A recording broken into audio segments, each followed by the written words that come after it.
শিবে আবু তালিব সে এক কারাগার, কাটলো সেথায় তোমার বহুদিন হলো পার। শিবে আবু তালিব সে এক কারাগার, কাটলো সেথায় তোমার বহুদিন হলো পার। না খেলা ঘুমে কত রাত কেঁদে কেঁদে দিন কায়েমের তরে ধৈর্য ধরে ধরে। হে রাসূল এসে গেল বদর উহুদ খন্দক পরীক্ষা, জামাল দিয়ে পাশ হলো সকল পরীক্ষা। অবশেষে হয়ে গেল দিন কায়েমের বিজয় তরী। রাসূল আমার বলে দিলেন খায়রুল কুরুনি করনি। আল্লাহুম্মা সাল্লি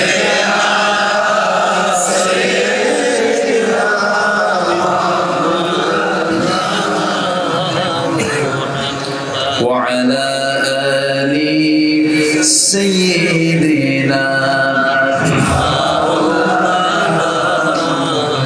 সবাই বলুন বালাগাল উলা বিকামালিহি, কাশাফাত তুজা বিজামালিহি, হাসনাত জামিউ খিসালিহি।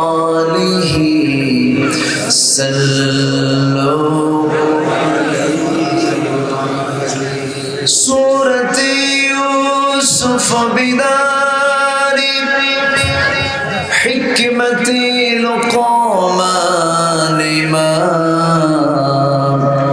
قاري قرآن باري يهدي لسان مان ما بلغ العلا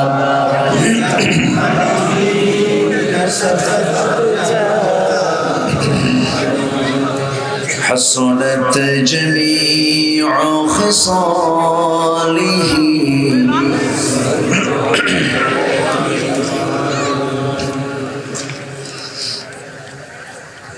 কুমিল্লার তিতাস উপজেলার খলিলাবাদ পূর্বপাড়া ঈদগাহ জামে মসজিদ যুব সমাজ মাহফিল ইন্তেজামে কমিটি কর্তৃক আয়োজিত সপ্তম বার্ষিকী ওয়াজ মাহফিল 2022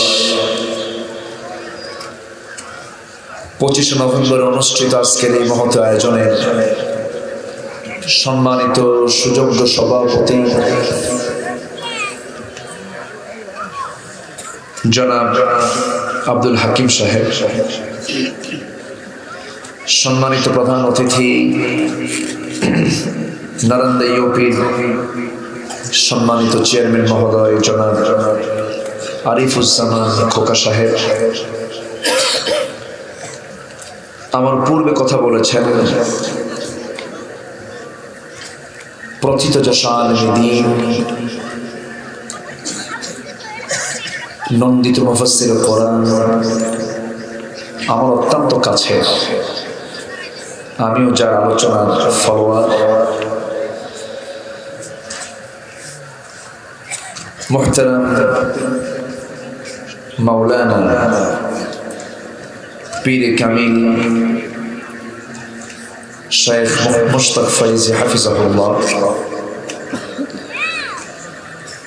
উপস্থিত হাজরাত উলামায়ে কেরাম, ফদলা ইসলাম, সুশীল সমাজ, জাতির শ্রেষ্ঠ সন্তান শিক্ষক মণ্ডলী,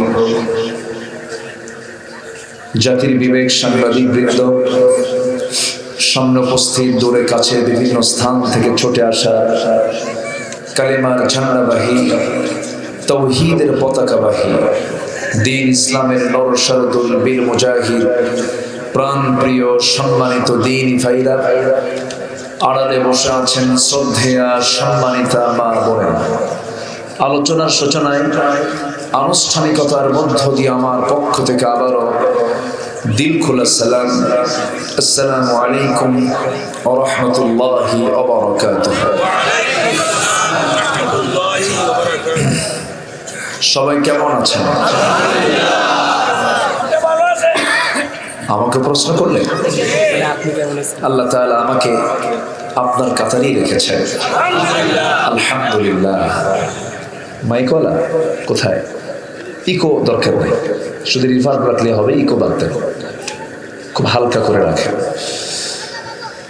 মহান আল্লাহ তাআলার অশেষ মেহেরবানি যে মহান আল্লাহ সুবহানাহু ওয়া তাআলা আমাকে আপনাকে এমন সুন্দর একটি বরকতপূর্ণ জায়গায়, সবাই তো আসতে পারে না এগুলো জায়গায়, আমাকে আপনাকে কবুল করে নিয়েছেন, যিনি আমাকে আপনাকে আসার বসার তৌফিক দিলেন। শুকর আদায় করছি, মুহাব্বাতান বলে উঠছি আলহামদুলিল্লাহ। আবারও বলছি আলহামদুলিল্লাহ।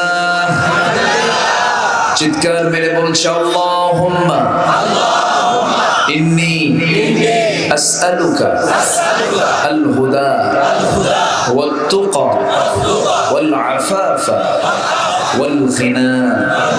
সবাই বলি আল্লাহুম্মা লাকা আসলামতু ওয়া বিকা আমানতু ওয়া আলাইকা তাওয়াক্কালতু ওয়া ইলাইকা আনাবতু ওয়া বিকা খাসামতু। আমরা আল্লাহ তাআলার শুকর আদায় করে নিলাম। আসুন আমরা সেখান থেকে কথা বলতে চাই যেখান থেকে আমি তেলাওয়াত দিয়ে শুরু করেছি। সূরা আনফালের শেষ দুটি আয়াত আমি তেলাওয়াত করেছি। এই দুটি আয়াতকে সামনে রেখে কিছু কথা বলার ইচ্ছা পোষণ আমি করছি। আল্লাহ তাআলা যেন আমাকে আমলের নিয়তে বলার এবং আপনাকেও শোনার তৌফিক দান করেন। জোরে বলি আমিন, আরো জোরে আমিন। আমার পূর্বে যিনি কথা বলেছেন অত্যন্ত গুরুত্বপূর্ণ বর্তমান সমাজের প্রেক্ষাপটে যেটা দরকার, দিক নির্দেশনামূলক কিছু কথা এবং আমার প্রিয় নবীর কিছু সিরাত নিয়ে, তার চারিত্রিক কিছু দিকগুলো তিনি সুন্দরভাবে চিত্রায়িত করেছেন। তার আলোচনার পরে আমি বলবো আমার ভাঙ্গাচোরা কিছু কথা বলতে চাচ্ছি। সবাই শুনতে রাজি আছেন তো? মুশতাক ভাইয়ের প্রতিটি কথাই যেন মুক্তে ঝরে এবং আল্লাহ তার কথার মধ্যে এতটাই রস দিয়েছেন, মানুষ যেমন হাসতে পারে তেমন কাঁদতেও পারে। বলি আলহামদুলিল্লাহ। আল্লাহ তুমি আমার মুশতাক ভাইকে কবুল করে নাও, জোরে বলি আল্লাহুম্মা আমিন। এদেশে দরবার বলতে হক দরবার এখন খুঁজে পাওয়া মুশকিল। মাজারগুলো যেন হয়ে গেছে এখন অধিকাংশ শিরকের আখড়া। সেই সময় হককে সামনে রেখে দ্বীনের কিছু আঞ্জাম তারা দিচ্ছেন। দ্বীনের যারা আঞ্জাম দিচ্ছেন তার অন্যতম একজন আমার প্রিয় ভাই মুশতাক ফৈজি ভাই, আল্লাহ তুমি তাকে কবুল করো। সম্মানিত উপস্থিতি, আমরা এমন একটি সময় এখানে একত্রিত হয়েছি যে সময় 228টি দেশ নিয়ে গোটা পৃথিবী কোন একটা ইঞ্চি জায়গাতে শান্তির কোনো পরিবেশ নাই। চরম অস্থিরতা বিরাজ করছে গোটা পৃথিবী জুড়ে। একাকী শান্তি নাই, লোকালয়ে শান্তি নাই, পরিবারে শান্তি নাই, সমাজে শান্তি নাই, ব্যবসায় শান্তি নাই, রাজনীতিতে শান্তি নাই, কোথাও কিন্তু শান্তি নাই। রাশিয়া ইউক্রেনকে হামলা করেছে অভাবের তাড়নায় নয়, পৃথিবীতে চলছে এখন শক্তির লড়াই। মাঝখান থেকে মানুষগুলো হয়ে গেছে অসহায়, বিশেষ করে যারা গোটা পৃথিবীর যারা মরলীপনা করছেন, যারা নেতৃত্ব দিচ্ছেন, তাদের মূল লক্ষ্য একটাই, সেটা হলো আমাদের সাম্রাজ্য, আমাদের প্রভাব কেমনে বিস্তার করব। মানবতার জন্য পৃথিবীর কেউ নেতৃত্ব দিচ্ছে না। এই অশান্ত পৃথিবীকে শান্ত করার জন্য এই মুহূর্তে আমার মনে পড়ল ভারতের শ্রী মহাত্মা গান্ধীর কথা। শ্রী মহাত্মা গান্ধী বলেছিলেন, অশান্ত পৃথিবীকে শান্ত করার জন্য বর্তমান দুনিয়াতে অমরের মতো একজন নেতা দরকার। সম্মানিত ভাইয়েরা, গোটা পৃথিবীতে আজকে কোনো কিছুর সংকট নেই। যারা বলবে খাদ্যের সংকট, ভুল কথা। জ্বালানির সংকট, ভুল কথা। কোনো কিছুর সংকট নেই। সবচেয়ে বড় সংকট আজকে পৃথিবীতে সেটা হলো সৎ যোগ্য নেতৃত্বের সংকট। এই সংকট দূর করার জন্য নেতৃত্ব নির্বাচন করতে গেলে আমাদের আগে দেখতে হবে কোরআন এবং সুন্নাহ। কোরআন এবং সুন্নাহ। সম্মানিত হাজিরিন, আল্লাহ তাআলা তার রাসূলকে এই দুনিয়াতে পাঠিয়েছেন। কি জন্য পাঠিয়েছেন, কেন পাঠিয়েছেন, সব আল্লাহ তাআলা এই কিতাবের মধ্যে স্পষ্ট করে দিয়েছেন। রাসূল যে যুগে এসেছিলেন সেই যুগে কি নেতৃত্ব সৎ ছিল না অসৎ ছিল? যারা মদ্যপান করত, যারা জেনা করত, যারা সুদের মহাজন ছিল, তারাই ছিল সমাজের মহাজন। আজকের সমাজেও সেই সুদের কারবার আছে না নাই? জেনার কারবার আছে না নাই? মদের কারবার আছে না নাই? নেতৃত্ব দিচ্ছে কারা? নামাজি না অধিকাংশ বেনামাজি? রাগ করতেছেন নাকি আপনারা? তাহলে আমার নবী যে সময় এসেছিলেন, তিনি যে পরিবর্তন করলেন, তার দ্বারা যে পরিবর্তন হলো, এটা কি তার আইনে হলো না আল্লাহর আইনে হলো? কার আইনে হলো? আল্লাহর আইনে। তিনি কেন এসেছিলেন, কি জন্য এসেছিলেন, আল্লাহ রাব্বুল আলামিন এক কথায় জানিয়ে দিয়েছেন। বহু জায়গায় আয়াতটা এসেছে, প্রত্যক্ষভাবে এসেছে, পরোক্ষভাবে এসেছে।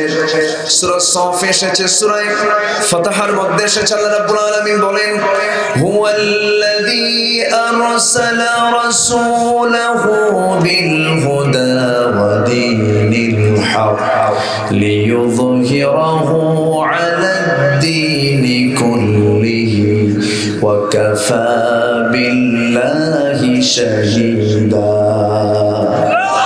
তিনি সেই মহান সত্তা যিনি তার রাসূলকে দ্বীন হক দিয়ে দুনিয়াতে পাঠিয়েছেন, যেন তিনি কি করতে পারেন, পৃথিবীর যত তৈরি করা দ্বীন আছে সকল দ্বীনের উপরে কার দ্বীনকে বিজয়ী করা?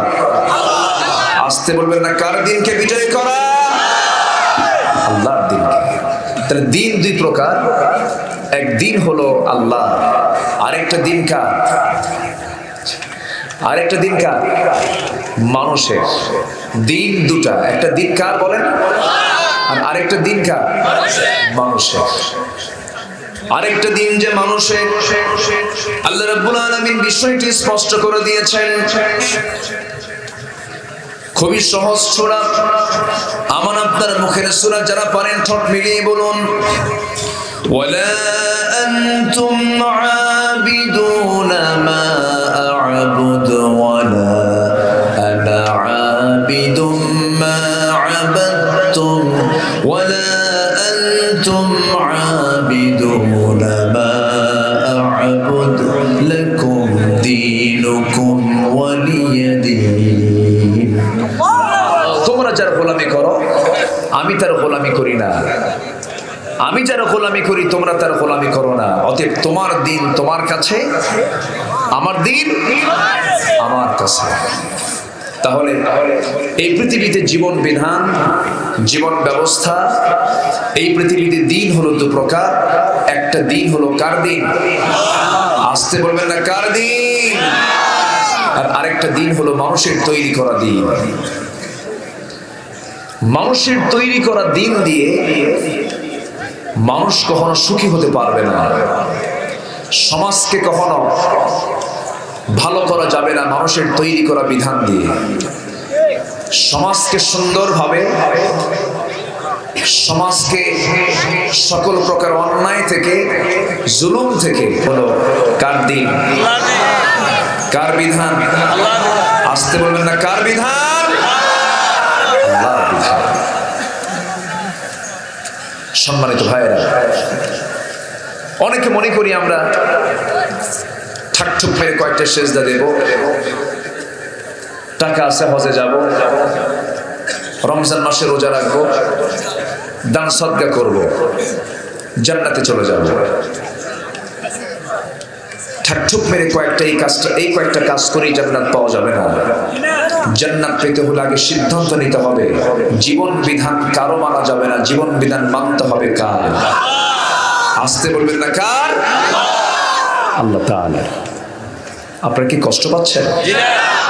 আমার কথা কি বোঝা যায়? কারো কোনো আপত্তি নাই তো? আমি তো মোশতাক ভাইয়ের মতো লোকাল ভাষায় কথা বলতে পারবো না। আমি তো এই লোকাল ভাষা বুঝিও না ওইভাবে। আমার ভাষা বুঝতে কষ্ট হচ্ছে কিনা জানি না আপনাদের। কোনো অসুবিধা হচ্ছে না তো? বলি আলহামদুলিল্লাহ। সম্মানিত ভাইরা, আমরা এখানে যারা বসে আছি, এখানে কি এরকম কোন ব্যক্তি আছেন যে আমি আল্লাহকে মানি না? এরকম কোন ব্যক্তি আছেন? সবাই আমরা আল্লাহকে মানি। যে মানে সে হলো ইমানদার। সে কি? ইমানদার। আরবিতে বলা হয় মুমিন। মুমিন। যে মানে না তাকে বলা হয় কাফের। যে মানে আবার মানে না, এই দিকেও থাকে ওই দিকেও থাকে, তাকে বলা হয় মুনাফিক। তাহলে আল্লাহর সঙ্গে যারা আবার শরীক স্থাপন করে তাদেরকে বলা হয় মুশরিক। তাহলে বান্দার মধ্যে অনেক ক্লাস আছে না নাই? তাহলে আমাদের কি মুশরিক হওয়া যাবে? মুনাফিক হওয়া যাবে? জালেম হওয়া যাবে? কাফের হওয়া যাবে? কি হতে হবে? মুমিন। মুমিন হতে হবে। এই যে আব্বু কোথায় যাচ্ছ? না না একটু বসো। আমার ভাইয়েরা, কাফের হলে জাহান্নামে যেতে হবে, মুনাফিক হলে জাহান্নামে যেতে হবে, মুশরিক হলে জাহান্নামে যেতে হবে, জালিম হলে জাহান্নামে যেতে হবে। কিন্তু মুমিনের মতো মুমিন যদি হতে পারি, সোজা চলে যাব কোথায়? জান্নাতে চলে যাব। সেই জান্নাতে যাওয়ার জন্য জুলুমের কোনো আমল করা যাবে না, নিফাকের কোনো আমল করা যাবে না, শিরকের কোনো আমল করা যাবে না, শিরকের কোনো গুনাহ করা যাবে না। ইমানের কাজ করতে হবে, ইমানের মেহনত করতে হবে। আল্লাহ তাআলা নিজে বলছেন, বান্দারে চারটা কাজ যদি করতে পারো, আমি আল্লাহ রাব্বুল আলামিন তোমাকে ইমানের সার্টিফিকেট দিয়ে দেব। জোরে বলি সুবহানাল্লাহ। কিসের সার্টিফিকেট? কে দিবেন? আল্লাহ। কে দিবেন? আল্লাহ। খাঁটি একজন মুমিন হওয়ার জন্য তোমাকে চারটা কাজ করে আসতে হবে আমার কাছে। আল্লাহ বলে দিচ্ছেন সে চারটা কাজ কি, সবাই মনোযোগ দিয়ে শোনার চেষ্টা করুন। সূরা আনফালের শেষে আল্লাহ রাব্বুল আলামিন বলেন, ওয়াল্লাযীনা আমানু ওয়া হাজারু ওয়া জাহাদু ফি সাবিলিল্লাহি ওয়াল্লাযীনা আওয়াউ ওয়া নাসারু উলাইকা হুমুল মুমিনুনা হাক্কান লাহুম মাগফিরাতুন ওয়া রিজকুন কারীম। জোরে বলুন আল্লাহু আকবার। আল্লাহ রাব্বুল আলামিন বলেন চারটা কাজ করবা তুমি, আমার দফতর থেকে আমি তোমাকে মুমিনের সার্টিফিকেট দিয়ে দেব, আর দুইটা পুরস্কার আমি তোমার জন্য দিয়ে রাখবো। একটা হলো তোমাকে সাধারণ ক্ষমা করে দেব, আর সম্মানজনক রিজিক তথা আমি তোমার হাতে জান্নাত তুলে দেব। কার কথা? আসতে বলবেন না, কার কথা? আল্লাহর কথা। একটু কান লাগাবেন, মনোযোগ দিয়ে শোনার চেষ্টা করুন। এই চারটি কাজের এক নম্বর কাজ হলো ওয়াল্লাযীনা আমানু ওয়া হাজারু ওয়া জাহাদু ফি সাবিলিল্লাহ। এক নম্বর কাজ হলো ঈমান জানাবে। এক নম্বর গুণ যে বান্দা ঈমান আনবে, কিন্তু আমাদের সমাজে বহু লোক আছে বলে আমি তো ঈমান এনেছি, নামাজ না পড়ি আমার তো ঈমান আছে, এরকম বলার লোক আছে না নেই? রোজা না রেখে আমার তো ঈমান আছে না। আমি আবার কিছু লোকের আছে ঈমান আলী। কি নাম? ঈমান আলী। নাম হলো ফজর আলী, নাম হলো হিম্মত আলী, নাম হচ্ছে ঈমান আলী। নামাজ পড়ে না 5 ওয়াক্ত, নাম হলো ফজর আলী। ঘুম থেকে জায়গা পায় সকাল 10টার দিকে। নাম হলো আতর আলী। গাছার গন্ধে কাছে যাওয়া যায় না, আছে না নয়? নাম দিয়ে কোনো কাজ হবে না, আমাকে আপনাকে কাম করতে হবে। আল্লাহর নাম চান না কাম চান? নাম চান না কাম চান?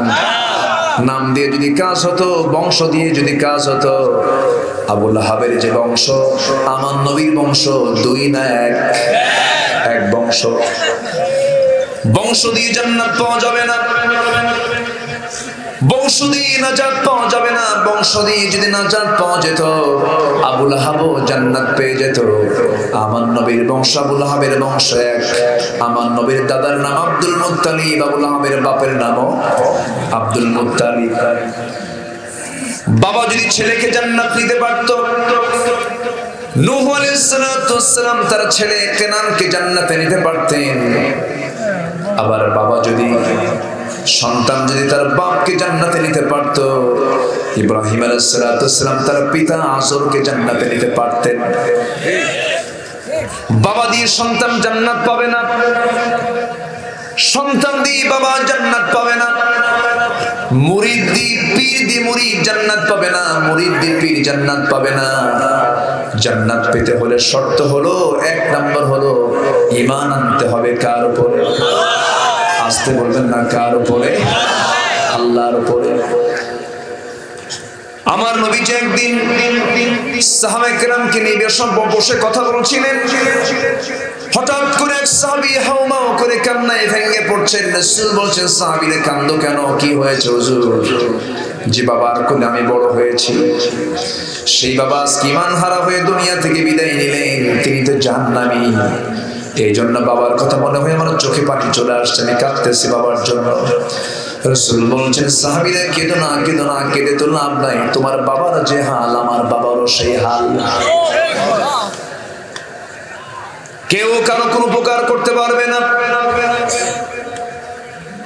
সেই হাসরের ময়দানে, কিয়ামতের সেই কণ্ঠকে কীর্ণ ময়দানে সবচেয়ে বড় শক্তিশালী ভূমিকা যেটা পালন করবে, সেটা হলো আমার ঈমান। সেই ঈমানটাকে আমরা মজবুত করব। জোরে বলি ইনশাআল্লাহ, আরো জোরে বলি ইনশাআল্লাহ। এই ঈমানকে মজবুত করার জন্য সবচেয়ে বড় কাজ হলো, একজন মুমিন এবং কাফেরের মধ্যে পার্থক্য সৃষ্টিকারী হলো 5 ওয়াক্ত নামাজ। কয় ওয়াক্ত নামাজ বলেন? 5 ওয়াক্ত নামাজ। কিন্তু আফসোস লাগে, আমার দেশের মাত্র 4 থেকে 5% মুসলমান নামাজ পড়ে, আর বাকিগুলো নামাজ পড়ে না। মাত্র কয় পার্সেন্ট বলেন? শুক্রবারে জুমার নামাজ পড়ে 15%, বাকি 85% জুমার নামাজও পড়ে না। কিন্তু ফুটবল দেখে কিনা বলে? ফুটবল দেখে। ফুটবলে আবার নিজের দল জিতলে ফেসবুকে লেখে আলহামদুলিল্লাহ। আমি কি দোয়া করে দেবো নাকি? এই লোকগুলো ওঠে কেন? কি সমস্যা কি? বসেন। মাহফিল তো এমন একটা জায়গার নাম, এই জায়গাতে বসে থাকাটা যে কত সওয়াবের, যদি কেউ বুঝতো টিকিট কেটে বসে থাকতো। আলহামদুলিল্লাহ বলুন। একটু বসেন না, বেশি রাতে কথা বলা একটু কঠিন। সবকিছুর একটা যৌবন কাল থাকে। মাহফিলের মূল যৌবন কাল হলো 8টা থেকে 10টা। এটা হচ্ছে মাহফিলের যৌবন কাল। যেরকম মানুষের যৌবন কাল হলো 25 থেকে 40 বছর, তো মাহফিলের একটা যৌবন কাল আছে, সেটা হলো 8টা থেকে সর্বোচ্চ 10টা। সেই যৌবন কাল পার করছে মোশতাক ভাই, আর আমি উঠছি বুড়া খালি। আপনারা আছেন তো? দেখা যাক, জোরে বলি ইনশাআল্লাহ। কেউ নড়বো না, শেষ পর্যন্ত থাকবো। জোরে বলি ইনশাআল্লাহ। আবার আমার দেশের কিছু মুসলমান আছে, তারা বলে আমরাও তো কোরআন পড়ি, আমরাও তো কোরআন বুঝি, আমরাও তো ইসলাম বুঝি। কিছু খুব চটপট করে। আমরা তাহাজ্জুদ পড়ি, সিয়াসিনটা পড়ি, আছে না নয়? ওরা কোরআন পড়ে ওই কানার মতো। এক কানা গেছে মসজিদে নামাজ পড়তে, নামাজ পড়তে যায় মাগরিবের আগে ইমাম সাহেবের সঙ্গে কথা বলতে বলতে হঠাৎ করে গন্ডগোল লাগছে। কানা বোঝেন তো, এলাকায় কি বলে? অন্ধ লোককে কানাই বলে। মাগরিবের রক্ত চলে আসছে, নামাজ শুরু হয়ে গেছে। ইমাম সাহেব সূরা ফাতিহার পরে মাগরিবের নামাজে এমন একটা আয়াত বলছে, যে আয়াতের অংশ হলো ওয়া কানা মিনাল কাফিরিন। কানা মনে মনে চিন্তা করে, কি ব্যাপার, গন্ডগোল হলো কিছুক্ষণ আগে, নামাজের মধ্যে আমার বিরুদ্ধে ফতোয়া জারি হলো, আমি কানা কাফের? রাগে গোসায় ফেটে পড়েছে কানা, জবাব দিচ্ছে না, কিছু না বলে মসজিদ থেকে কোনো মতো সেদিন বের হয়ে চলে আসছে। এদিকে যিনি ইমাম, তার আবার একটা পা হলো খাটো, ন্যাংরা সাইজের ন্যাংরা। তো দ্বিতীয় দিন আবার এই অন্ধ লোকটা নামাজ পড়তে আসছে। মাগরিবের নামাজ যখন শুরু হয়ে গেছে, ইমামদের তো আবার পছন্দের কিছু সূরা থাকে, আয়াত থাকে। আগের সন্ধ্যায় যে সূরা, পরের সন্ধ্যায় একই সূরা। যখন বলছে ওয়া কানা মিনাল কাফিরিন, পিছন থেকে কানা লোকমা দেয় ওয়া লাংরানা মিনাল ফাসিকিন। আমি কানা যদি কাফের হই, তুই ন্যাংরা বলি ফাসিক। ওরা কোরআনটা বসে হলো এই কানার মতো। আসতে বলবেন না, জোরে বলুন ঠিক কিনা? কোরআনকে যদি কোরআনের মতো বুঝতো, কোরআনের পাখিরা খাঁচার মধ্যে বন্দিত্ব জীবনে যাপন করত। কোরআনকে যদি কোরআনের মতো বুঝতো, 14 লক্ষ কোটি টাকা দেশ থেকে পাচার হতো না। আমাদের কানে শোনা লাগতো না 2023 সাল দুর্ভিক্ষের বছর। কথা বলবো, কথা বলবো, বলবো কথা।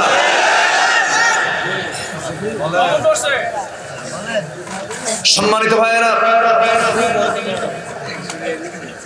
সম্মানিত বন্ধুগণ, দেশ স্বাধীনের পর থেকে আজ পর্যন্ত টুপিওয়ালা কি কোন ক্ষমতার চেয়ারে বসেছে? তাহলে এদের অপরাধ, এদের তো কোনো অপরাধ হওয়ার কথা না, এরা তো চেয়ারে বসেই নাই। কোরআনের কথা বলা হচ্ছে তাদের মূল অপরাধ। আর অপরাধটা কি তাদের? ওয়ামা নাকামু মিনহুম ইল্লা আন ইউমিনু বিল্লাহিল আজিজিল হামিদ। ঈমান এনেছি, এটাই হলো আমাদের অপরাধ। ঈমান আনলেই বিপদ আসবে, ঈমানের মতো ঈমান আনলে পরে। কিন্তু আমাদের দেশে এমনও কিছু ঈমানদার মুসলমান আছে যারা বলে আমার কোনো শত্রু নাই, আমি নিরপেক্ষ। নিরপেক্ষ বলার মতো কিছু লোক আছে না? নাই? আছে না? যে বলে আমি নিরপেক্ষ, আমার কোনো শত্রু নাই, ওর ঈমান আনাই হয়নি। যার শত্রু নাই তার ঈমান প্রশ্নবিদ্ধ। আমার নবীর মতো সাদামাঠা, নরম, বিনয়ী, সত্যবাদী মানুষ পৃথিবীতে আর আছে? সেই রাসূলকে কেন রাতের আধারে শত্রু চক্ষুকে আড়াল করে রাতের আধারে তাকে মক্কা থেকে মদিনার দিকে কেন আসতে হলো? কেন জাবালে সূরে 3 দিন 3 রাত তাকে না খেয়ে বিছনা না পায়া গুহার মধ্যে আশ্রয় নিতে হলো? কেন তাকে উহুদের ময়দানে দাঁত ভাঙতে হলো? কেন তার কপালের মধ্যে লোহা বিদ্ধ হলো? কেন আমার রাসূলকে এই সমস্ত গালিগুলো, বাজে গালিগুলো শুনতে হলো? মূল কারণ ছিল একটাই, সেটা হলো ঈমান এনেছে যে আল্লাহর উপরে, সে আল্লাহর বিধান ছাড়া কোনো বিধানকে আমরা মানতে পারবো না। ঠিক কি না? আজকে আমার দেশের কিছু উলামা, কিছু আলেমরাও তারা তাগুতের সঠিক ব্যাখ্যা দেন না। তাগুত কি, সেই তাগুতের ব্যাপারে তারা সোচ্চার হন না। তাগুতের প্রকৃত ব্যাখ্যা দিতে তারা ভয় পায়। তাগুত কাকে বলে? তাগুতের সোজা সংজ্ঞা হলো যে নিজে ইসলাম মানে না, অন্য কেউ ইসলাম মানতে দেয় না। এই গ্রুপ আছে না নাই? আসতে বলবেন না, আছে না নাই? সমাজে আল্লাহর আইন ছাড়া অন্য যে আইনগুলো আছে সেগুলোই তাগুত। সেগুলো কি? তাগুত। এরকম করে কথা বললে যে প্যাঁচ লেগে যাবে, সমস্যা হবে, দ্বন্দ্ব লেগে যাবে, শত্রু তৈরি হবে। এই জন্য অনেকে একটু সস্তা সস্তা হাদিস দিয়া জান্নাতে পাঠায় দেয়। আছে না নাই? ফেরাউনকে মোকাবেলা করার জন্য শুধু সস্তা কথা বললে হবে না। ফেরাউনকে মোকাবেলা করার জন্য শুধু মিষ্টি মিষ্টি কথা বললে হবে না। মুসার মতো শক্ত লাঠি হাতে নিয়ে বাতিলের মোকাবেলা করতে হবে। মুসলমান রাজি আছেন? কারা কারা হাত উঁচু করে দেখান।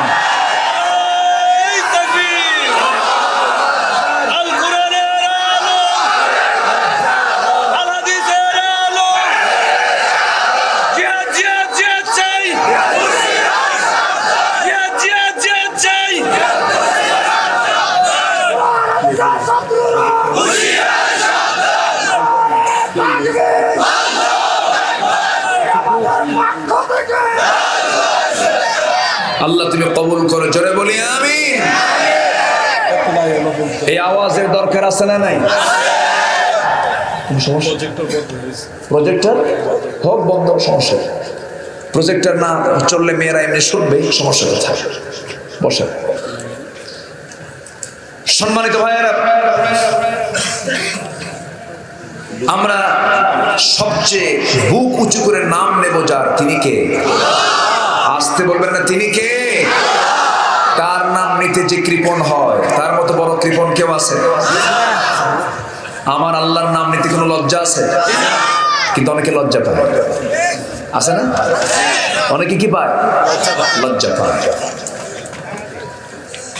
আল্লাহু আকবার স্লোগান নির্দিষ্ট কোন দলীয় স্লোগান নয়। আল্লাহু আকবার স্লোগান হলো তৌহিদি চেতনায় যারা বিশ্বাসী, আল্লাহকে যারা বিশ্বাস করেন, গোটা মুসলিম উম্মার স্লোগান হলো আল্লাহু আকবার।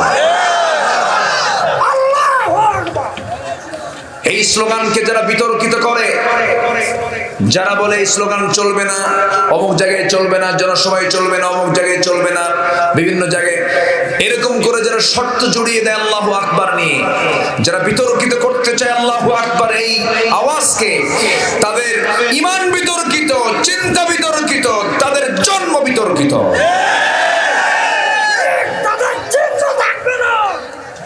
সম্মানিত ভাইরা, আল্লাহ আছেন না নাই?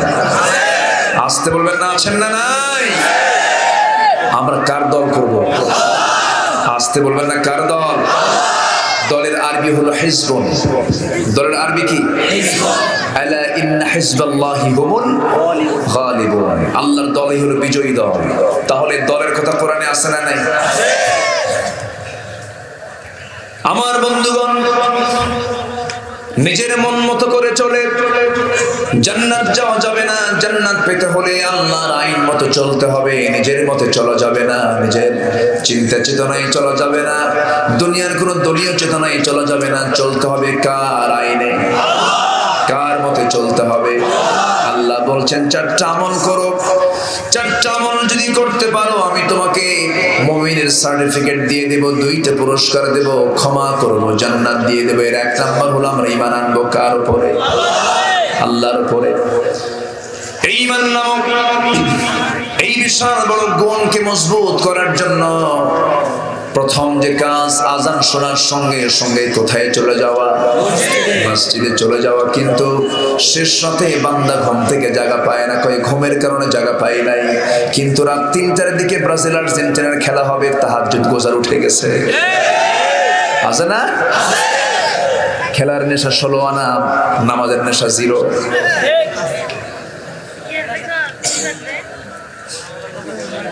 মুসলমানের হাতে আজকে থাকার কথা কালিমার পতাকা, সেই মুসলমান আজকে কালিমার পতাকা না তুলে তুলছে ব্রাজিল আর্জেন্টিনার পতাকা।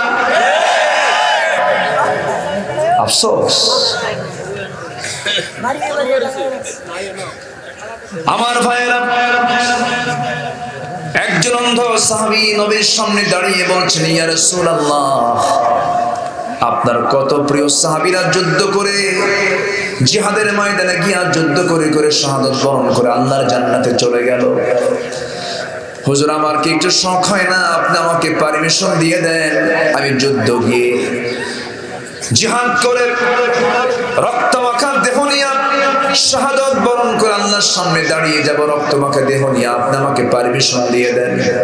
রাসূল বলেন, ও সাহাবী, তুমি তো অন্ধ, অন্ধত্বের কারণে আমি তোমাকে যুদ্ধের পারমিশন দিতে পারবো না। সাহাবীর হৃদয়টা থেকে যেত, হৃদয়টা তার মর্মাহত হয়ে যেত। আমার নবীজি তাকে জিহাদের পারমিশন দেন নাই। প্রথম খলিফার আমলে সাইয়েদনা আবু বকরের সামনে গিয়ে বলছেন, আমিরুল মুমিনিন, সারা জীবন রাসূল আমাকে জিহাদে যেতে দেন না, আপনি আমাকে অন্তত জিহাদের ময়দানে যাওয়ার পারমিশনটা দিয়ে দেন। প্রথম খলিফা বললেন, ওরে সাহাবী, তোমার যেহেতু চক্ষু নাই, রাসূল তোমাকে পারমিশন দেন না, আমি তোমাকে পারমিশন দিতে পারবো না। প্রথম খলিফা পারমিশন দেন নাই। দ্বিতীয় খলিফার আমলে সাইয়েদনা ওমর ফারুকের সামনে ওই অন্ধ সাহাবী গিয়ে বলছেন, আমিরুল মুমিনিন, রাসূল আমার হৃদয়ের কথা বুঝতে চাইলেন না।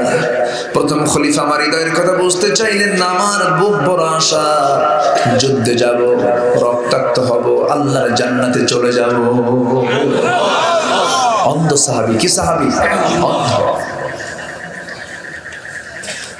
নবীর সামনে অনুমতি পান নাই, প্রথম খলিফার সামনে অনুমতি পান নাই। দ্বিতীয় খলিফা ওমর ফারুক তার মনের কথাটা মনোযোগ দিয়ে শুনে বলছেন, ও অন্ধ সাহাবী, তুমি যে যুদ্ধে যেতে চাও, যুদ্ধ করার জন্য সবার আগে তো চক্ষু লাগবে, চোখ লাগবে। চোখ ছাড়া তুমি শত্রুকে দেখবে কেমনে, চিনবে কেমনে, মোকাবেলা করবে কেমনে? চোখ তো তোমার নাই।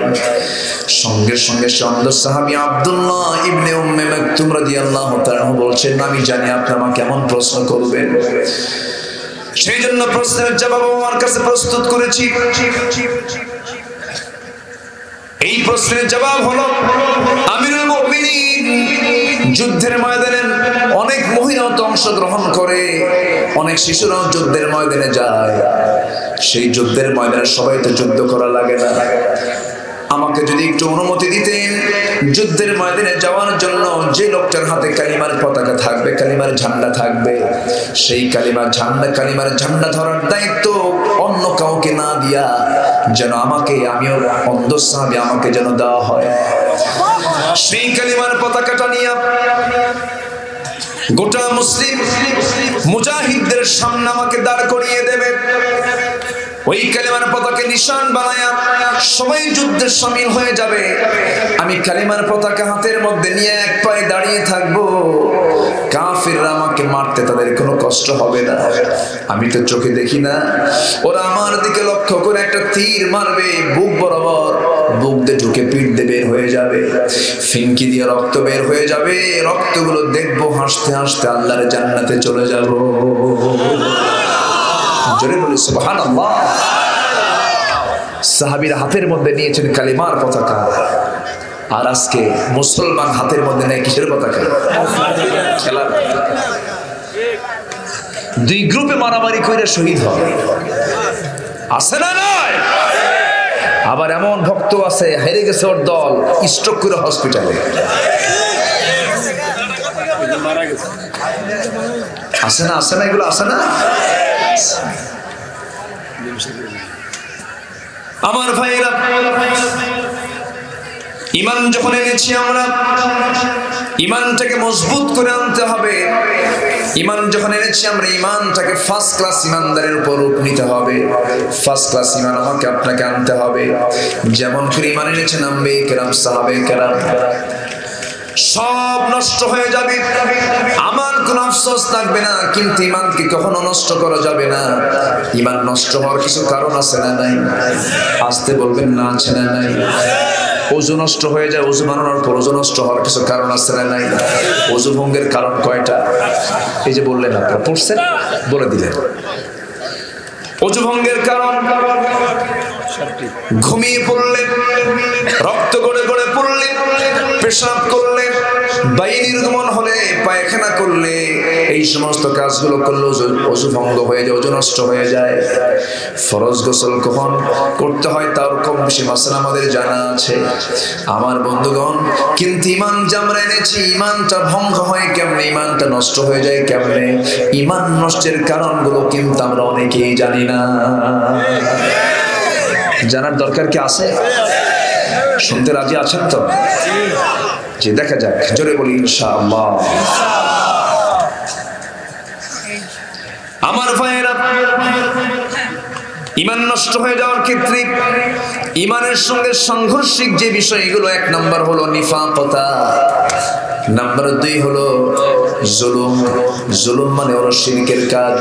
আল্লাহ রাব্বুল আলামিন সুন্দর করে বলছেন, ওয়াল্লাযীনা আমানু ওয়া লাম ইয়ালবিসু ঈমানাহুম বিযুলমিন উলাইকা লাহুমুল আমনু ওয়া হুম মুহতাদুন। ঈমান যারা আনবে এবং এই ঈমানকে যারা জুলুমের দ্বারা যারা আবৃত করবে না, জুলুমের দ্বারা যারা ঈমানকে সাজাবে না, জুলুম মুক্ত ঈমান যারা আনবে, শিরক মুক্ত ঈমান যারা আনবে, কুফর মুক্ত ঈমান যারা আনবে, আল্লাহ বলছেন এই সমস্ত বান্দাগুলো নিরাপত্তা পেয়ে যাবে এবং এই সমস্ত বান্দা হেদায়েত প্রাপ্ত হবে। এই সমস্ত বান্দার জন্য আমি আল্লাহ জান্নাত রেখে দিয়েছি। সমাজ আজকে শিরক আছে না নাই? আসতে বলবেন না, শিরক আছে না নাই? মনে মনে শিরক। চাইবো কার কাছে? আসতে বলবেন না, চাইবো কার কাছে? কিন্তু আল্লাহর কাছে না চায়, বাবার কাছে চায়, দরবারে যায়, আছে না নাই? গরু নিয়ে যায়। যারা গরু নিয়ে যায় বাবার দরবারে, তারা আরেক বলদ। যারা ছাগল নিয়ে যায়, তারা আরেক রাম ছাগল। হ্যাঁ, কার কাছে যায়? ও আচ্ছা। সম্মানিত ভাইরা, ওয়াইদাস্তাআনতা ফাসতাঈন বিল্লাহ। চাইতে যদি হয়, চাইবো কার কাছে? জুতার ফিতা ছিললো, চাইবো কার কাছে? আল্লাহর কাছে। আমার দায়িত্বই হচ্ছে চাওয়া, আমি আল্লাহর কাছে চাবো। কিন্তু আজকে আমরা বাঁচার জন্য আল্লাহর কাছে না বলে বান্দার কাছে বলি। ভারত আমাকে বাঁচাবে, রাশিয়া বাঁচাবে, আমেরিকা বাঁচাবে, ভারত আমাকে বাঁচাবে না, রাশিয়া আমাকে বাঁচাবে না। আমাকে বাঁচাবেন কে? আল্লাহ। আমাকে আল্লাহ বাঁচাবে। আমার ভাইরা, আল্লাহ রাব্বুল আলামিন বলছেন, বান্দারে তুমি যদি ঈমান এনে থাকো, অবশ্যই ঈমানের পরীক্ষা তোমাকে দিতে হবে। ঈমান যে ব্যক্তি আনবে, তার জীবনে পরীক্ষা চলে আসবে। ঈমান আনা মানে হলো নিজের জীবনটাকে হিংস্র জন্তুর সামনে ছেড়ে দেওয়া। যেমন করে সাহাবাদের জীবনে এসেছিল, সাহাবায়ে কেরামকে চোখের সামনে মুরগি নানের মতো 2 টুকরা করে শহীদ করে দেওয়ার পরও তাদের মুখ থেকে বের করতে পারে নাই অন্য কোনো কথা। তাদের মুখ থেকে বের হয়েছে লা ইলাহা ইল্লাল্লাহ মুহাম্মাদুর রাসূলুল্লাহ সাল্লাল্লাহু আলাইহি ওয়াসাল্লাম। সাহাবায়ে কেরামের জিন্দেগির দিকে তাকান। একজন সাহাবীর কথা, ঈমানের পরীক্ষার এক্সাম্পল দিতে গেলে একজন সাহাবীর কথা সবার আগে মনে পড়ে যায়। লোকটা যদিও কালো, যদিও লোকটা দেখতে অসুন্দর ছিলেন, যদিও আরবের কোনো মানুষ ছিলেন না, কিন্তু ইসলামের জন্য তার যে অবদান, ইসলামের জন্য তার যে স্যাক্রিফাইস, অন্য কোনো সাহাবীর জীবনে এরকম স্যাক্রিফাইস আসে নাই। তিনি হচ্ছেন বেলাল রাদিয়াল্লাহু তাআলা আনহু। এমন একজন সাহাবী, যখন তিনি ইসলাম কবুল করলেন, ইসলাম কবুলের সঙ্গে সঙ্গে বেলালকে সমস্ত কাফেররা পাকড়াও করে ফেললো। পাকড়াও করে ফেলে বলছে, বেলাল ইসলাম ছাড়বি কিনা বল, ঈমান ছাড়বি কিনা বল। বেলাল বলছেন, ঈমান তো এনেছি ছাড়ার জন্য নয়, হাসতে হাসতে মরবো, কিন্তু ঈমান ছাড়তে পারবো না। সাইয়েদনা বেলালের উপরে অমানবিক নির্যাতন শুরু হয়ে গেল। বেলালকে মারতে মারতে পেটের চামড়া তুলে ফেলে দিয়া বুকের উপরে পাথর চাপা দেওয়া শুরু হয়ে গেল।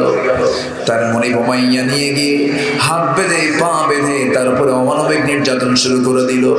কিন্তু বেলালের মুখ থেকে একটা আওয়াজ বের হচ্ছিল বারবার, যারা পারেন ঠোঁট মিলিয়ে বলুন, কুল হুয়াল্লাহু আহাদ আল্লাহুস সামাদ لم يلد ولم يولد ولم يكن له كفوا أحد। বারবার তিনি তার মুখ থেকে আল্লাহ আহাদ, আল্লাহ আহাদ, আল্লাহ আহাদ বারবার বলছিলেন। তার এই কথা সহ্য করতে না পেরে তার মনে করলো কি, বাম হাতটা তার মুখের মধ্যে ঢুকায়া দিয়া বাম হাতে তার জিহ্বা টান মেরে বের করে জিহ্বার মধ্যে কাঁটা ঢুকায়া দিল। ফিনকি দিয়ে রক্ত বের হয়ে গেল বেলালের। জিহ্বাটা বন্ধ করে ফেলার পর উমাইয়া বলছে, বেলাল জিহ্বা তোর বন্ধ করে দিয়েছে, তুই আল্লাহর জিকির করবি কেমনে? সঙ্গে সঙ্গে বেলাল ডান হাতটা উঁচু করে নখটা উঁচু করে বলছে, তোমরা আমার জিহ্বা অচল করে দিয়েছো, কিন্তু আমার আল্লাহর নাম আমি আমার দিলের মধ্যে আমি অঙ্কন করে নিয়েছি। সাহাবায়ে কেরামকে কি অত্যাচার করেছে কাফের মুশরিকরা। মদিনা থেকে একজন সাহাবীকে কুরাইশ ধরে আনলো, জেলখানার মধ্যে আটকায় রাখলো, হাত পা বেঁধে ধরে, হাত পা বেঁধে শুধু পিটাচ্ছে, রিমান্ডে নিয়ে পিটাচ্ছে। খোবাইবকে বলা হলো, খোবাইব দিন ছেড়ে দে, ঈমান ছেড়ে দে, আমরা তোকে সবকিছু দিয়ে দেব। খোবাইব বললেন, দুনিয়ার সবকিছু আমার নামে দলিল করে দিবা, তবু আমি আমার ঈমান থেকে আমি একচুল পরিমাণ নড়বো না। সাইয়েদনা খোবাইবের উপরে পাহাড় পরিমাণ যেন আসমান ভেঙে পড়লো, তার উপরে নির্যাতন করতে করতে তার হাত পা ভেঙে ফেলা হলো। শেষ পর্যন্ত তার খাবার বন্ধ করে দেওয়া হলো। খাবার বন্ধ করে দিলে পরে তারা মনে করলো খোবাইব বুঝি খাবারের অভাবে দুনিয়া থেকে বিদায় হয়ে যাবে। সাইয়েদনা খোবাইব জেলখানার মধ্যেই তিনি তার খাবার যখন বন্ধ করে দিয়েছে, সুন্দর করে তিনি কোরআন তেলাওয়াত করেন। শেষ রাতের দিকে আল্লাহ তাআলা ফেরেশতার মাধ্যমে তার জন্য জান্নাতের আঙ্গুর পাঠিয়ে দেন। তার সামনে ঝুলায় ঝুলায় সেই আঙ্গুরগুলো ঝুলায় ঝুলায় রেখে দেওয়া হয়। একটা করে আঙ্গুর তিনি মুখের মধ্যে নেন আর আল্লাহর কালাম তেলাওয়াত করেন। এইরকম করে একাধারে 2 মাস যখন তার খাবার বন্ধ করে দেওয়ার পরেও যখন তার চেহারার ভিতরে নূর চমকাচ্ছিল, কাফের মুশরিকরা টের পেল, বুঝতে পেরেছে খোবাইবকে আমরা খাওয়া বন্ধ করে মারতে পারবো না। খোবাইবের আল্লাহ খোবাইবকে সরাসরি খাবার দিয়া যায়। রিজিকের ফয়সালা কার? আসতে বলবেন না কার? আল্লাহ তাআলা। সাইয়েদনা খোবাইব রাদিয়াল্লাহু তাআলা আনহুর জীবনে এত বড় পরীক্ষা আসলো। শেষ পর্যন্ত খোবাইবকে চূড়ান্ত সিদ্ধান্ত নিয়ে বলল, খোবাইব তোমাকে আজকে আমরা সরে চড়ে মারবো, তোমাকে সরে চড়ায় দুনিয়া থেকে বিদায় করে দেবে, এখনো সময় আছে, তুমি কি করবে বলো? সঙ্গে সঙ্গে খোবাইব বলছেন, শোনো তোমরা আমাকে কি করবে জানি না, তবে হররিকতা ও মসজিদটা তোমরা টুকরো টুকরো করো অথবা আগুনে ভস্ম করে দাও, আমি ইসলাম থেকে একচুল পরিমাণ নড়বো না, ঈমান থেকে আমি এক পা অন্যদিকে যাব না। খোবাইবের হাত পা বাঁধা হলো, শুলের দিকে নিয়ে যাওয়া হবে এমন সময় বলা হলো খোবাইব, একই বংশের মানুষ আমরা, তোমাকে শেষবারের মতো বলছি, যেহেতু আমরা তোমাকে মেরে ফেলবো, তোমার শেষ ইচ্ছা বলতে কোনো কিছু আছে নাকি? খোবাইব বললেন, তোমরা যদি আমার শেষ ইচ্ছা পূরণ করতে চাও, আমি তোমাদেরকে বলতে চাই, শেষ ইচ্ছা পূরণের জন্য আমি দুনিয়ার কোনো খাহেশ আমার নাই। ওজুর পানি দিবা, নামাজে দাঁড়া, আমি আল্লাহর সঙ্গে একটু কথা বলবো। জোরে বলি সুবহানাল্লাহ। ইমানদারের প্রথম ধাপটা হলো 5 ওয়াক্ত নামাজ। কয় ওয়াক্ত নামাজ? নামাজ যে ছেড়ে দেবে তার 5টা ক্ষতি হয়ে যাবে। কয়টা ক্ষতি হবে বলেন? 5টা ক্ষতি হবে। নামাজ যে পড়বে না তার 5টা ক্ষতি হবে। 1 নম্বর ক্ষতি হলো তার কোনো কাজে বরকত হবে না। শুধু টাকা থাকলেই যে বরকত তা কিন্তু নাই। টাকা পয়সার মালিক বহু, কিন্তু বউটা আরেক পুরুষের সঙ্গে লাইন মারে। শান্তি আছে নাকি? শান্তি নাই। নামাজ হবে না তার, নামাজ হবে না যার, বরকত থাকবে না তার, বরকত থাকবে না, বরকত উঠে যাবে। নাম্বার 2 হলো চেহারার সৌন্দর্য নষ্ট হয়ে যাবে।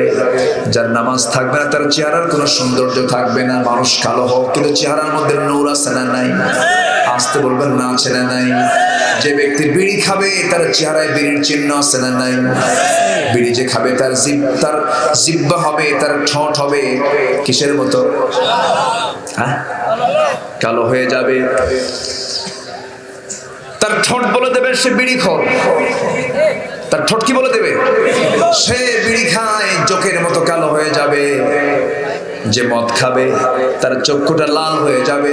পাপ করবেন, পাপ আপনাকে ঘেরাও করে ফেলবে। বালা মান কাসাবা সাইয়্যাতান ওয়া হাতাত বিহি খাতিআতুহু, পাপ আপনাকে ঘেরাও করে ফেলবে। নামাজ না পড়লে 5টা ক্ষতি হবে বান্দার। নাম্বার 1 হলো কাজী বরকত থাকবে না, চেহারার সৌন্দর্য থাকবে না। নাম্বার 3 হলো নামাজ ছাড়াও কোনো প্রকার দোয়া কবুল হবে না। নাম্বার 4 হলো মানুষের হৃদয়ে তার ভালোবাসা থাকবে না, মানুষের হৃদয়ে তার ভালোবাসা থাকবে না। নাম্বার 5 হলো নেককারদের দোয়া হতে সেই লোকটা বঞ্চিত হয়ে যাবে।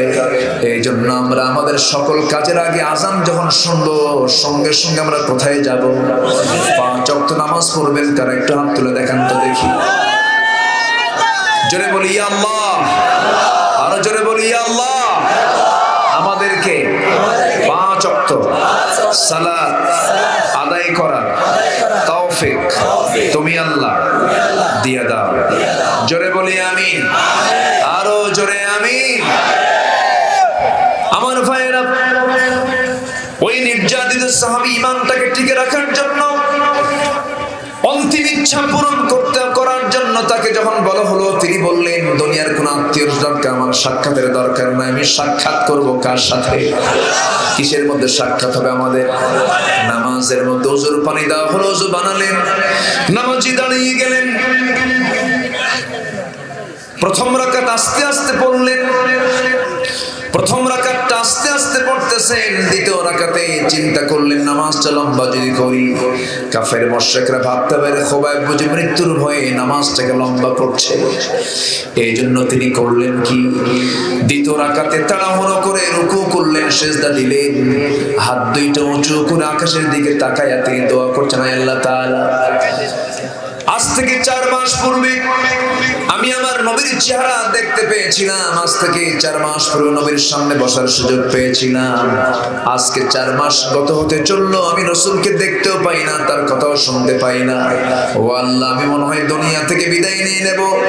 আমার চেহারার ভিতরে, আমার নাকের ভিতরে জান্নাতের সুঘ্রাণ আমি উপলব্ধি করছি। আল্লাহ, আমি যদি দুনিয়া থেকে বিদায় হয়ে যাই, মেহেরবানি করে আমার বিদায় সালামটা তুমি আল্লাহ আমার নবীর দরবারে পৌঁছায়া দিও।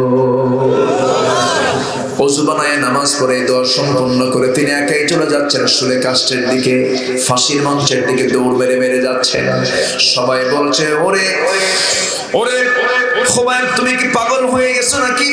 কেউ কি মৃত্যুর জন্য দৌড়ে দৌড়ে মৃত্যুর দিকে ছুটে যায় নাকি? খোবাইব বললেন, শোনো, তোমরা আমাকে রাসূলের কাষ্ঠের দিকে নিয়ে যাচ্ছ, আর আল্লাহ আমাকে জান্নাতের হুরগুলো একটা একটা করে আমাকে দেখায় দেখায় দিতেছে। 2 হাত বাঁধা হলো, 2 পা বাঁধা হলো, 2 হাত 2 পা বেঁধে খোবাইবকে বলা হলো, খোবাইব, তোমার এই জায়গায় তোমার আমাকে না বেঁধে যদি মুহাম্মদকে বাঁধতে পারতেন কতই না ভালো হতো। খোবাইবের রাগ হয়ে গেল ডাবল। মুখের মধ্যে অনেকক্ষণ ধরে তিনি মুখের থুতুগুলো জমা করলেন। থুতুগুলো জমা করে নিয়ে সোজা ওই ব্যক্তির মুখ বরাবর মেরে দিয়ে বলছেন, আল্লাহর কসম, আমার চোখের সামনে আমার নবীর একটা পশমের ক্ষতি হবে, আমি খোবাইব তা সহ্য করতে পারবো না। আমার ভাইরা, যে রাসূলকে সাহাবীরা এত ভালোবেসেছেন, সেই রাসূলকে আজকে আমার দেশের জমিনেও কিছু কুলাঙ্গার রাসূলকে গালি দিয়ে বসে। আছে না নাই? সুযোগ আসবে একদিন, সুযোগ আসবে একদিন, জিব্বা টেনে ছিড়বো আমরা। আসবে, আসবে না? এক মাকে শীত যায় না তো। আজকে কারো পৌষ মাস, কারো সর্বনাশ। হয়তো একজনের সর্বনাশ আজকে হচ্ছে, কালকে তার পৌষ মাস আসবে।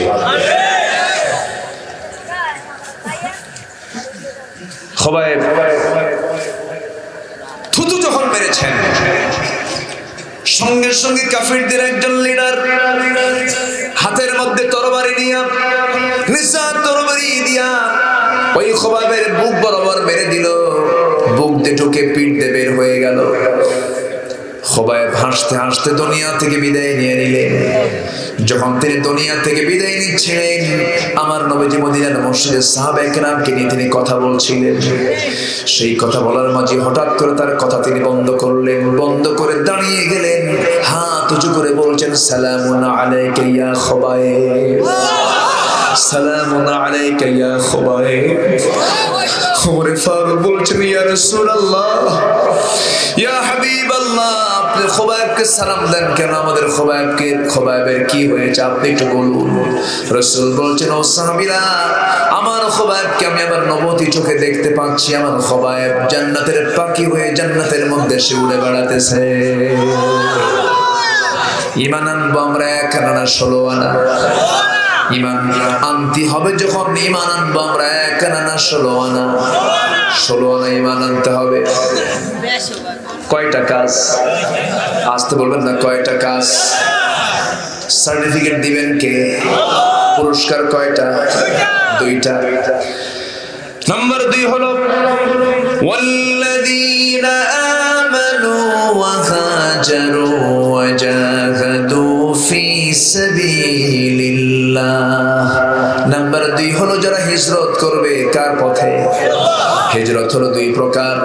এখানে হিজরতের ব্যাখ্যা যেটা দেওয়া হয়েছে সেটা হলো দিন কায়েমের জন্য প্রয়োজনে দেশ থেকে অন্য দেশান্তর হয়ে যাওয়া, স্থান ত্যাগ করে ফেলা। যেমন করে আমার নবী মক্কার মানুষ হিজরত করেছেন কোথায়? মদিনায়। আসহাবে কাফের সদস্য মণ্ডলী আল্লাহর দ্বীনকে মানার জন্য তারা দেশ ছেড়েছেন, ঘরবাড়ি ছেড়েছেন। আল্লাহ তাদেরকে নিরাপত্তা দিয়ে দিয়েছেন। ইব্রাহিম আলাইহিস সালাতু ওয়াস সালাম হিজরত করেছেন, মুসা আলাইহিস সালাতু ওয়াস সালাম হিজরত করেছেন। আমার বন্ধুগণ, হিজরত সাহাবে কেরাম করেছেন। তবে হিজরতের ব্যাখ্যা যদি হাদিসের দৃষ্টিকোণ থেকে দিতে হয়, আল মুহাজিরু মান হাজারা মা নাহাল্লাহু আনহু। প্রকৃত মুহাজির তো সেই যে আল্লাহ নিষিদ্ধ সমস্ত হারাম কাজ থেকে নিজেকে গুটিয়ে রাখে, নিজেকে পরহেজ রাখে, সমস্ত হারাম যে বর্জন করতে পেরেছে সে বড় একজন মুহাজির। যেরকম সুবহানাল্লাহ। আজকে সমাজে হালাল কাজ বেশি না হারাম কাজ বেশি? হালাল কাজ বেশি না হারাম কাজ বেশি? এখানে কিছু পুরুষ ভাইরা এসেছে, একটু বলে দিই। একজন পুরুষের ধ্বংস হওয়া আজকে সমাজের সঙ্গে মিলে যায় তো একটু মনেই হলো যখন বলি ফেলি। একজন পুরুষ ধ্বংস হবার 8টা কারণ আছে। 1 নম্বর কারণ হলো নেশায় আসক্তি। আজকে সমাজে নেশার আসক্তি কমে গেছে না বেড়ে গেছে? অনেক। আচ্ছা, একটু পরে বলছি। 1 নম্বর হচ্ছে নেশায় আসক্তি। আজকে সমাজে ইয়াবা, বাবা, আর কি আছে?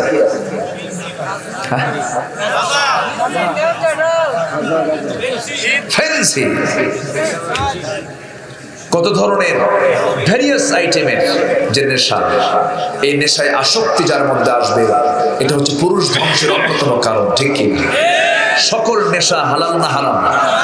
সকল নেশা হালাল না হারাম? অনেকে প্রশ্ন করে, হুজুর বিড়ি খাওয়া কি জায়েজ? মানে উনি জায়েজের চেষ্টায় আছে, আছে না নাই? বিড়ি খাওয়া জায়েজ না না জায়েজ এই কথা তো আমরা বলবো না, বলবে ডাক্তাররা। কোন ডাক্তার কি বলে বিড়ি খায় স্বাস্থ্য ভালো হয়? নাম্বার 2, কাঁচা হলুদ এবং লাল রঙের কাপড় যখন পরিধান করবে পুরুষরা, একটু বুঝে নেন গ্রামার কোন দিকে খাটাচ্ছে। কাঁচা হলুদ বোঝেন তো? হলুদ কালার আছে না নাই? কাঁচা হলুদ এবং গোল্ড কালারের লাল রঙের কাপড় যারা পরিধান করবে, সহিহ মুসলিম শরীফের হাদিস 2077 নম্বর হাদিস, যদি কেউ পরিধান করে এটা একটা ধ্বংসের আলামত। নাম্বার 3, পুরুষ হয়েও যে সমস্ত পুরুষরা গলায় সোনার চেন, হাতে সোনার আংটি পরে, এটা কি রহমতের আলামত না ধ্বংসের আলামত? নাম্বার 4, যে সমস্ত পুরুষরা নারীদের মতো সাজগোজ করে, যেরকম নাক কান ফুটা করে, ফুটা করে, এরকম হাফ লেডিস কিছু আছে না নাই? এটা কি রহমতের লক্ষণ না ধ্বংসের লক্ষণ? ধ্বংসের লক্ষণ। সিল্কের কাপড়, রেশমি কাপড় পুরুষের জন্য হালাল না হারাম? এটা ধ্বংসের কারণ। নাম্বার 6, টাকনোর নিচে প্যান্ট পরা, টাকনোর নিচে পাজামা পরা, যার ইজারার কাপড় টাকনোর নিচে চলে যাবে, লা ইয়ানজুরুল্লাহু ইয়াওমাল কিয়ামাহ, আল্লাহ তাআলা কিয়ামতের দিন তার দিকে তাকাবেন না। এটা ধ্বংসের কারণ। নাম্বার 7 হলো ইচ্ছাকৃত জামাতে নামাজ আদায় না করা, ফরজ সালাতে অংশগ্রহণ না করে, এটা কি রহমতের আলামত না ধ্বংসের আলামত? ধ্বংসের আলামত। নাম্বার 8 হলো দৃষ্টিটাকে সংযত না রাখা। এখন সিনেমা হলে কি যাওয়া লাগে সিনেমা দেখার জন্য? এখন কোথায় সিনেমা? হাতে। আপনি দেখছেন মোবাইল, আর আপনাকে দেখছেন কে? আপনাকে দেখছেন কে? আল্লাহ তাআলা। মোবাইল দেখার আগে মোবাইলকে আগে মুসলমান বানাতে হবে। মোবাইলকে কি বানাতে হবে? মুসলমান। আমি দেখছি কি, আমি কে, আমি কেন দেখছি এটা? ওয়াইফাই দিয়ে না, ওয়াইফাই না হাইফাই। আজকে সমাজে পরকীয়ার পরিমাণ কমছে না বাড়ছে? বলেন বলেন বলেন। এটার অন্যতম কারণ কি? বলেন বলেন। অনলাইন। এখন কেউ তো অফলাইনে নেই, সব এখন অনলাইন। পরকীয়া থেকে বাঁচার জন্য আমার মারা আমার আলোচনা হয়তো শুনছেন, আমি তাদেরকে বলতে চাই 5টা কাজ করবেন, আপনার স্বামীর পরকীয়া বন্ধ হয়ে যাবে। আলহামদুলিল্লাহ। মেয়েরাও কি এই সমস্ত অপকর্মে আছে না নাই? বলবেন না আছে না নাই? বাড়ছে আগের থেকে? বাড়ছে। তবে আমার মা, আপনার স্বামীকে পরকীয়ার মতো জঘন্য কাজ থেকে বাঁচানোর জন্য আপনি 5টা কাজ করবেন, আপনার স্বামী পরকীয়া করবে না। নাম্বার 1 হলো আপনার দায়িত্ব, 1 নাম্বার হলো আপনার দেহের ফিটনেস আপনি ঠিক রাখবেন। দেখবেন কিছু কিছু মহিলা আছে বিয়ে শাদী হওয়ার পরে সাজে না, বিয়ে শাদী হওয়ার পরে স্বামীর সামনে সুন্দর করে ভালো কাপড় চোপড় পরে না, কিন্তু স্বামীর সামনে ছেঁড়া শাড়ি, মার্কেটে যেতে নতুন শাড়ি আছে না নাই? বলে স্বামীর সামনে দুর্গন্ধ, গায়ের ঘামের দুর্গন্ধ, পচা দুর্গন্ধ ছড়ে পড়েছে, সেন্ট ব্যবহার করে না, কিন্তু মার্কেটে যেতে এমন সেন্ট লাগায় পুরুষের নাকে গিয়ে ধাক্কা লাগে, আছে না? আপনাকে এরকম সেন্ট ব্যবহার করতে কে বলেছে? দোকানদারের সামনে যায়, দোকান স্বামীকে বলে যে স্বামী তুমি মার্কেটে বুঝবা না, তুমি কি মার্কেট বুঝো? আমি চলে গেলাম। স্বামীকে ধমক একখান দিয়ে চলে গেছে মার্কেটে ঢং ঢং করে। দোকানদারের সামনে গিয়ে বলে ভাইয়া একটা শাড়ি দেখানো যাবে কি? এত সুন্দর শব্দ চয়ন, বাক্য, মাখরাজ, সিফাত সব 16 আনা আছে না নাই? দোকানদার তো সুন্দর সুরসুইরা, ও তো কাইছে পড়ছে। শাড়ি একখান বের করে নিজের গায়ে লটকা দিয়ে বলে, আপা এই শাড়ি কিন্তু আপনাকে দারুণ মানাবে। ওটা আরেক বদমাইশ। আছে না এগুলো? আছে না? নাই? এই সুন্দর কথাগুলো পরপুরুষকে না শুনিয়ে মা আপনার যত সুন্দর কথা আছে সব সুন্দর কথাগুলো স্বামীর সামনে প্লেস করুন। সুন্দর কাপড় পরে আপনার স্বামীর সামনে আপনি ড্রেস আপ করে আপনার স্বামীর চিত্তরঞ্জনের জন্য চিত্ত বিনোদন দেওয়ার চেষ্টা করুন। আপনার সৌন্দর্য তার সামনে প্রদর্শন করুন। নাম্বার 3 হলো আপনাকে ইন্টেলেকচুয়াল হতে হবে। স্বামীর সঙ্গে আপনি সমস্ত কিছু শেয়ার করবেন, মেধা দিয়ে খাটাবেন, সংসারের সমস্ত দায়িত্ব পালন করবেন, সমান ভাগে ভাগ করে নেবেন। স্বামীকে সম্মান দিবেন, স্বামীকে দাম দেওয়ার চেষ্টা করবেন। স্বামীকে ভাবতে হবে সে আমার সন্তানের বাবা, সে হচ্ছে এই বাড়ির মুরব্বী। স্বামীর আনুগত্যটা আল্লাহ তাআলা ওই বান্দির জন্য জরুরি করে দিয়েছেন, খুব জরুরি। স্বামীর যে আনুগত্য না করবে তার জন্য জান্নাত জুটবে না। আমার মায়েরা, অকৃত্রিম ভালোবাসা প্রদর্শন করতে হবে। ক্ষেত্রে আম্মা জান খাদিজার কথা মনে হয়ে যায়, আমার নবীজিকে তিনি কি পরিমাণ ভালোবেসেছেন।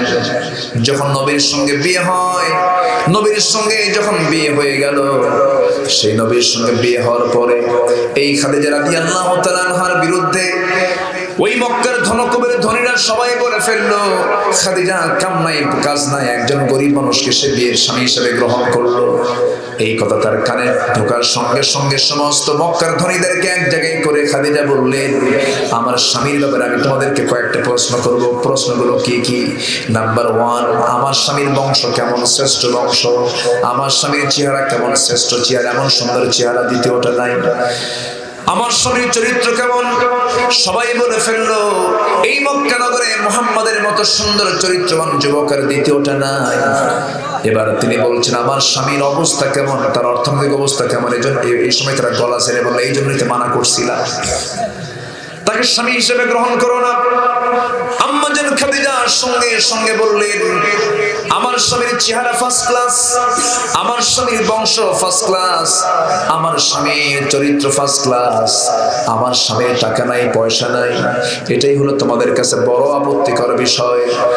বংশ কিনে পাওয়া যায় না, চেহারাও কিনে পাওয়া যায় না, চরিত্র কোথাও থেকে কিনে পাওয়া যায় না, কিন্তু টাকা পয়সার বিষয়।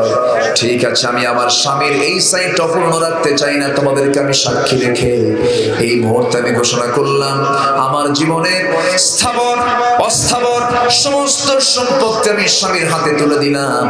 এখন আমার স্বামী হয়ে গেছে মক্কার শ্রেষ্ঠ ধনী, আমার স্বামীর বিরুদ্ধে তোমরা আর কি নালিশ দিবা? জোরে করো সুবহানাল্লাহ। উদার করে স্বামীকে ভালোবাসো, স্বামী অন্যদিকে যাবে না, ঠিক কিনা? আসতে কোন কেন?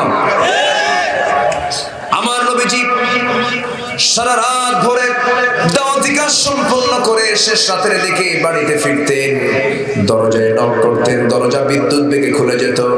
রাসূল বলতেন, খাদিজা তুমি কি ঘুমাও না? সঙ্গে সঙ্গে তিনি বলতেন, আমার স্বামী গো, সারা রাত ধরে আপনি দিনের কাজ করবেন। আমার স্বামী, আল্লাহর কসম করে বলি আমার জান আমি আপনার জন্য কুরবান করে দিয়েছি। জোরে বলি সুবহানাল্লাহ। আর আজকের কিছু মহিলা আছে কি করে জানেন? কিছু হইলেই বাড়িতে ফোন দেয় বাবার কাছে, আব্বা আপনার জামাই খুব ডিস্টার্ব করতেছে। জামাই ডিস্টার্ব করতেছে, এই জবাবে আবার শ্বশুর বলে, থাম আসতেছে, খাইয়া ফেলাম। আছে না নাই? শান্তি হবে? শান্তি হবে? নবীজি তার মেয়েকে বিয়ে দিয়েছেন। বিয়ে দেওয়ার পর আমার নবীজি ফাতিমাকে ডাক দিয়ে বললেন, ফাতিমা শোনো, আমি তোমাকে তোমার স্বামীর হাতে তুলে দিলাম। তোমাকে এত সুন্দর স্বামী দিয়েছি যে সে তাকওয়ার দিক থেকে পরিপূর্ণ একজন, এমন একজন স্বামী তোমাকে দিয়ে দিলাম। তবে একটা কথা বলে দিচ্ছি, মৃত্যুর দিন পর্যন্ত স্বামীর বিরুদ্ধে একটা নালিশও যেন আমি নবী আমার কানে না আসে। জোরে বলি সুবহানাল্লাহ। অকৃত্রিম ভালোবাসা প্রদর্শন করবেন। এই 4-5টি কাজ যদি কোনো নারী করে থাকেন তাহলে সংসারটা সুখের হয়ে যাবে, ভালো হয়ে যাবে। আল্লাহ তাআলা এলাকার মাদেরকে কবুল করুন, জোরে বলি আমিন, আরো জোরে আমিন। সবাই কি নামাজ পড়তে রাজি আছি? 5 ওয়াক্ত নামাজ পড়বেন কারা? জোরে বলি আল্লাহ আমাদেরকে 5 ওয়াক্ত সালাত আদায় করার তৌফিক তুমি আল্লাহ দিয়ে দাও। জোরে বলি আমিন, আরো জোরে আমিন। আমার বন্ধুগণ, 4টা কাজে আমরা আল্লাহর ক্ষমা পেয়ে যাব, জান্নাত পেয়ে যাব। 1 নাম্বার হয়ে গেছে ঈমান আনা। ঈমান আনা মানে হলো সমস্ত কাজ হবে কার নিয়মে, সমস্ত আইন মানব কার। নাম্বার 2 হলো হিজরত করব কার পথে। আরেকটা হিজরত মানে হলো সমস্ত হারামকে আমরা বর্জন করব, জোরে বলি ইনশাআল্লাহ। নাম্বার 3 হলো ওয়াজাহাদু ফি সাবিলিল্লাহ, যারা জিহাদ করবে কার পথে। জিহাদ নাম শোনার সঙ্গে সঙ্গে কিছু লোকের চুলকানি হয়, আছে না নাই? জিহাদ এবং জঙ্গিকে এক জায়গায় করার চেষ্টা করে, জিহাদ এবং জঙ্গিবাদকে একসঙ্গে করার চেষ্টা করে, জিহাদ শব্দকে কলঙ্কিত করার চেষ্টা করা হচ্ছে। এখন জিহাদ ছিল, আছে, থাকবে, ঠিক কি না? সন্ত্রাসের সাথে জিহাদের কোনো সম্পর্ক নাই। জিহাদ মানে হলো চূড়ান্ত চেষ্টা করা। একটা প্লেন যখন উপরে উঠতে নাই, চট করে কি ওঠে না, প্লেন স্টার্ট দেয়, ইঞ্জিন স্টার্ট দেওয়ার পর এটা ধীরে ধীরে ধীরে ধীরে সে সামনের দিকে রান করতে থাকে। ঘুরতে ঘুরতে ঘুরতে ঘুরতে যখন তার ফুল পাওয়ার হয়ে যায়, ফুল গিয়ার দিয়ে একটা ধাক্কা মেরে এরপরে উপরে ওঠে। এটা একটা জিহাদ। এটা কি জিহাদ? দিন কায়েমের জন্য যে চূড়ান্ত মুজাহাদা, এই চেষ্টার নাম কি? জিহাদ। এই জিহাদকে যারা ইনকার করবে, রাসূলের ভাষায় তারা হলো মুনাফিক। তারা কি? মুনাফিক। নাম্বার 4, যারা সাহায্য করবে আল্লাহর দ্বীনের জন্য। এই 4টা কাজ যারা করবে, আল্লাহ তাআলা বলছেন এরা হলো আমার প্রকৃত বান্দা, প্রকৃত মুমিন বান্দা। আমি এদেরকে ক্ষমা করব, এদেরকে জান্নাত দিয়ে দেব। জোরে বলি সুবহানাল্লাহ। আল্লাহ তুমি আমাদের সবার জীবনে এই আয়াতের অনুকূলে জীবন যাপন করার তৌফিক দিয়ে দাও, সকল হারামকে বর্জন করার তৌফিক দিয়ে দাও, দ্বীনকে মেনে চলার তৌফিক দিয়ে দাও। আল্লাহ তুমি মাহফিল কমিটিকে কবুল করে নাও, যুব সমাজকে তুমি আল্লাহ কবুল করে নাও। আজকের মাহফিলকে তুমি আল্লাহ মেহেরবানি করে জান্নাতের ওসিলা করে দাও। যারা আমরা বসে আছি এখন সোজা আমরা দোয়ার দিকে যাব। নামাজের সূরাতে, তাশাহুদের সূরাতে আমরা বসে যাই। আমরা চাইবো কার কাছে? কার কাছে যাব আমরা? সবাই বলে সুবহানাকাল্লাহুম্মা ওয়া বিহামদিকা আশহাদু আল্লা ইলাহা ইল্লা আনতা আস্তাগফিরুকা ওয়া আতুবু ইলাইকা। চিৎকার মেরে বলি ইয়া আল্লাহ, আমার জীবনে সাগীরা কবীরা, ছোট বড় সব গুনাহ তুমি আল্লাহ মাফ করে দাও। জোরে বলি ইয়া রাব্বাল আলামিন, ইয়া রাব্বাল আলামিন। দোয়া